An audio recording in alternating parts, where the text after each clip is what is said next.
दारू प्रतिबंध क्षेत्र जाहीर करण्यासाठी वहाळ ग्रामपंचायतीच्या परिसरातील महिलांनी मोठ्या प्रमाणात आवाज उठविला असून त्या विरोधात शुक्रवारी वहाळ येथे चांगलेच वातावरण तापले होते।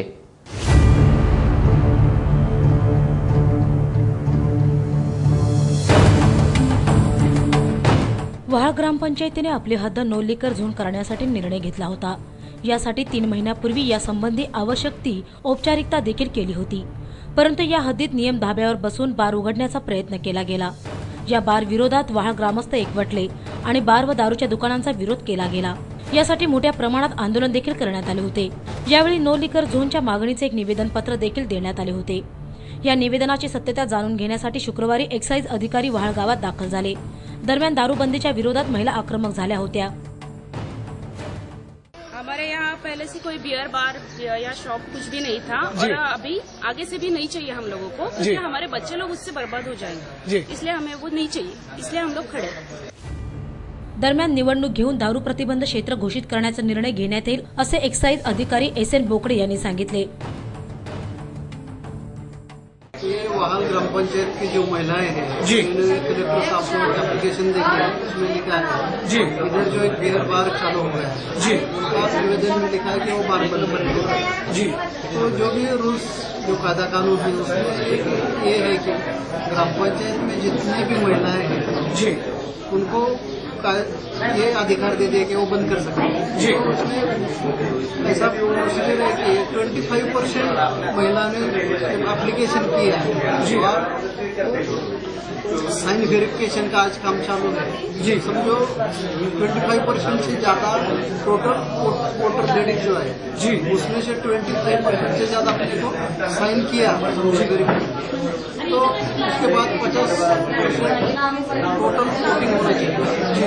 उसके बाद वोटिंग होता है जी और वोटिंग में 50% से ज्यादा वोटिंग होना चाहिए जी। टोटल जो भी मतदार है लेडीज जी इससे और वो दुकान बंद हो जाता है। दरम्यान जे निवेदन कलेक्टर आणि एक्साइज डिपार्टमेंटला सादर करण्यात आलं आहे, या निवेदनामध्ये महिलांचे हस्ताक्षर आहेत की नाही याची पडताळणी करण्यात आली, ज्यामुळे वातावरण चांगलेच तापले होते। यावेळी रविशेठ पाटील यांनी आपल्या भावना व्यक्त करताना या गोष्टीचा निषेध केला। नो लिकर झोन हे उलवा नोडमध्ये कुठे दारू विक्रीला बंदी आहे असं महिलांनीच हे प्रस्ताव ठेवला होता आणि त्याला फुल प्रतिसाद देऊन गेल्या 2 महिन्यापूर्वी जो मोर्चा निघाला होता त्याच्यात बालकं होती किंवा पुरुष होते आणि महिला पण एकदम 100% निघून त्यांनी विरोध केलेला होता। आमच्या इथे एक बार निघालेला आहे त्याला बंदी म्हणून आम्ही हा निवेदन कलेक्टरला आणि एक्साइज डिपार्टमेंटला दिला होता आणि ह्याच्यातून जाचक अटी अशा आहेत की आज त्यांनी सह्यांची मोहीम ज्या निवेदनावर आम्ही 850 सह्या दिल्या होत्या ते 100% निवेदन म्हणजे प्रत्येकाच्या व्हेरिफिकेशन 100% करणार। मग 800 सह्यांना मग 800 महिलांना परत बोलवून इथे इलेक्शन सारख्या या रांगा लावून सगळा हे कारोबार चाललेला आहे। आमचं म्हणणं होतं की 10%, 20%, 30% व्हेरिफिकेशन करा, पण हे मुद्दामहून अगदी जे बार मालक आहेत त्यांना सपोर्टिव्ह काम करत आहे ते एक्साइज डिपार्टमेंट आणि आम्ही याचा निषेध करतोय की आम्हाला जो त्रास होते आमच्या महिलांना या अशा रांगा आज इलेक्शनचे दिवस नाहीत पण इलेक्शन सारख्या रांगा लावून बिचाऱ्या हे विरोध दर्शवत आहेत। आमची पुढची पिढी आमचे नवरे आमची पुढची पिढी सुधारित व्हावी, सुधारली पाहिजे, हे दारू मुक्ती व्हायला पाहिजे, दारू सुटायला पाहिजे ह्या यांच्या तीव्र भावना आहेत।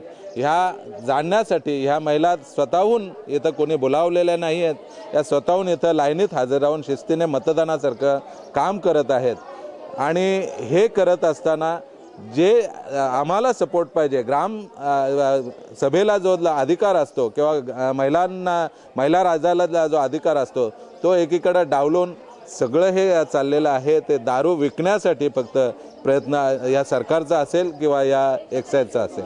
तर आपल्याला माहीत आहे पुरुषांनी विरोध केलेला आहे, महिलांनी विरोध केलेला आहे। हे पूर्णपणे मग केसेस झाल्या तरी चालतील किंवा कायदा व सुव्यवस्थेचा प्रश्न झाला तरी चालेल, पण महिला यांना अशा पद्धतीचे जे जुगाराचे अड्डे किंवा हे बार डान्स बार खोलण्यासाठी बिलकुल परमिशन देणार नाही आणि हे उद्ध्वस्त करून ठेवतील। दरम्यान विविध गावांमध्ये जाऊन महिलांच्या हस्ताक्षरांची पडताळणी करण्यात आली।